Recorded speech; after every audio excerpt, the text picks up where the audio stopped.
हरे कृष्णा, राधे राधे। यदि आपके जीवन में दुख है, दरिद्र है, किसी कार्य को करने जाते हैं और उसमें बार बार असफलता मिलती है, या फिर आपको लगता है कि आपके पितरों को मुक्ति नहीं मिली है, वो पिशाच योनि में है, तो आज की ये खास वीडियो आपके लिए। आज हम सुनाएंगे जया एकादशी व्रत की कथा। और जो कोई भी सच्चे मन से इस कथा को सुनता है एवं व्रत करता है, उनके पितरों को मोक्ष प्राप्त होता है और घर में बरकत होती है, सुख समृद्धि भी बनी रहती है। तो आइए आरंभ करते हैं श्री कृष्ण जी के प्रिय माघ मास की जया एकादशी व्रत की कथा। धर्मराज युधिष्ठिर जी बोले, हे भगवान, आपने माघ के कृष्ण पक्ष की षटतिला एकादशी का अत्यंत सुंदर वर्णन किया। आप स्वदेज, अंडज, उभधिज और जरायुज चारों प्रकार के जीवों के उत्पन्न, पालन तथा नाश करने वाले हैं। अब आप कृपा करके माघ शुक्ल एकादशी का वर्णन कीजिए। इसका क्या नाम है, इसके व्रत की क्या विधि है और इसमें कौन से देवता की पूजा की जाती है। श्री कृष्ण कहने लगे कि हे राजन, इस एकादशी का नाम जया एकादशी है। इसका व्रत करने से मनुष्य ब्रह्म हत्या इत्यादि पापों से छूटकर मोक्ष को प्राप्त होता है। और जो कोई भी सच्चे मन से इस व्रत को करता है, इसके प्रभाव से भूत पिशाच आदि योनियों से मुक्त हो जाता है।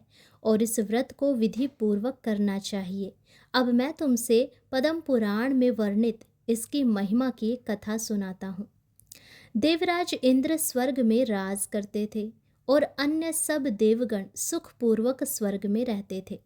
एक समय इंद्र अपनी इच्छा के अनुसार नंदन वन में अप्सराओं के साथ विहार कर रहे थे और गंधर्व गान गा रहे थे।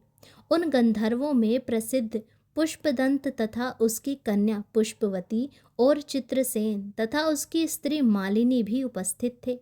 साथ ही मालिनी का पुत्र पुष्पवान और उसका पुत्र मल्यवान भी उपस्थित थे। पुष्पवती गंधर्व कन्या माल्यवान को देखकर उस पर मोहित हो गई और माल्यवान पर काम बाण चलाने लगी। उसने अपने रूप, लावण्य और हाव भाव से माल्यवान को वश में कर लिया। हे राजन, वह पुष्पवती अत्यंत सुंदर थी।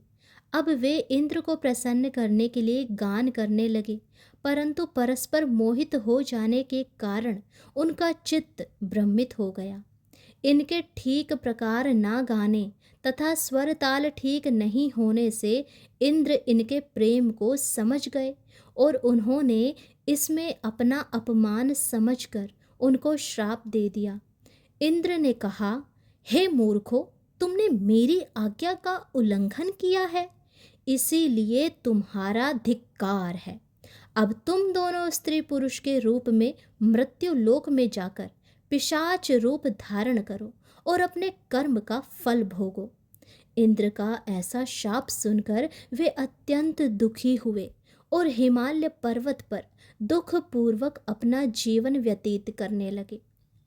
उन्हें गंध, रस तथा स्पर्श आदि का कुछ भी ज्ञान नहीं था। वहाँ उनको महान दुख मिल रहे थे। उन्हें एक क्षण के लिए भी निद्रा नहीं आती थी। उस जगह अत्यंत शीत था, इससे उनके रोंगटे खड़े रहते और मारे शीत के दांत बजते रहते। एक दिन पिशाच ने अपनी स्त्री से कहा कि पिछले जन्म में हमने ऐसे कौन से पाप किए थे जिससे हमको यह दुखदाई पिशाच योनि प्राप्त हुई। इस पिशाच योनि से तो नरक के दुख सहना ही उत्तम है, अतः हमें अब किसी प्रकार का पाप नहीं करना चाहिए। इस प्रकार विचार करते हुए वे अपने दिन व्यतीत कर रहे थे। अब दिव्य योग से तभी माघ मास में शुक्ल पक्ष की जया नामक एकादशी आई। उस दिन उन्होंने कुछ भी भोजन नहीं किया, ना कोई पाप कर्म किया, केवल फल फूल खाकर ही दिन व्यतीत किया और सायंकाल के समय महान दुख से पीपल के वृक्ष के नीचे बैठ गए। उस समय सूर्य भगवान अस्त हो रहे थे। उस रात को अत्यंत ठंड थी, इस कारण वे दोनों शीत के मारे अति दुखित होकर मृतक के समान आपस में चिपटे हुए पड़े रहे। उस रात्रि को उनको निद्रा भी नहीं आई, जिससे कि उनका जागरण हो गया।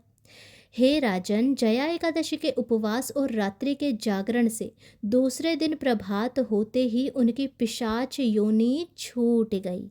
अत्यंत सुंदर गंधर्व और अप्सरा की देह धारण कर, सुंदर वस्त्र आभूषणों से अलंकृत होकर उन्होंने स्वर्ग लोक को प्रस्थान किया। उस समय आकाश में देवता उनकी स्तुति करते हुए पुष्प वर्षा करने लगे।